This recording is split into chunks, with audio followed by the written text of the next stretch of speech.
Hello, this is Lessons in History with Roger Weston. Welcome. We look at some of the great events in history as well as great disasters and look at the lessons that we can glean from the past and use in our own lives in order to make our own futures brighter. By learning the lessons of history, we can oftentimes see what's happening now and even what's likely to happen in the future. Right now, big things are happening in the Ukraine. We find out the Ukrainian forces have retaken the Kherson region and walked into a trap. That's right. You heard it right here on Lessons in History with Roger Weston.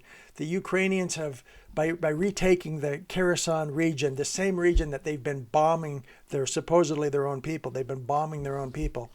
Now the Russians are reported to be retreating as the Ukrainians have taken over this area. However, history tells us that they're walking into a trap. Let's go back to the Battle of Aachen, the Battle of Aachen in 1944. This is in Germany. We have the 1st Infantry and the 3rd Armored Division of the U.S. Army. They began to penetrate the Siegfried Line southeast of Aachen. Now, this would seem to be, they probably thought they were doing good things, that they were making progress, they were advancing, they were taking territory. And at the same time, unknown to the Americans, General Gerhard Graf von Schwerin was willing to give up. He was willing to give up this region and retreated. However, the American advance was stalled in Aachen as the Germans rushed in reinforcements and sprung the trap on the advancing Americans. And they were stalled in Aachen.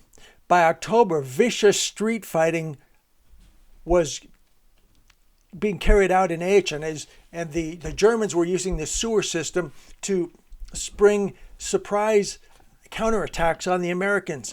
Now, what this all amounted to is that the First Army was delayed over 5 weeks and they lost over 8,000 men. So there you go. There's an example of how the past can inform what's going on today in the Ukraine. Now, ironically, the Battle of Aachen began in September, occurred in September to October of 1944. We're just a couple of months past that, and what's going to happen in the next few weeks in Ukraine is you're going to see the ground freezing, and that's when the Russians are likely to rush back into that area or bomb it into oblivion. We'll see what happens. Thanks for watching these Lessons in History with Roger Weston.